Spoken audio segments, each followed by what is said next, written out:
Bumping a tree. 2, 1.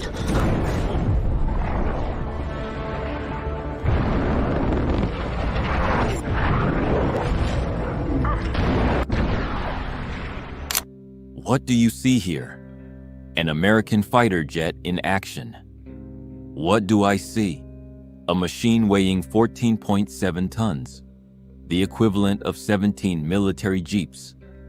Half of that weight is loaded with high-precision missiles. And now, what do you see? Maybe a high-tech marvel of modern warfare. What I see? Just numbers. Pure money. The most basic models of these aircraft cost an average of $100 million each. The United States alone operates 13,000 of them. The question almost no one asks is, why? We're talking trillions of dollars, trillions that could end world hunger. The real question, my friend, isn't where the money is going. It's where it's really coming from.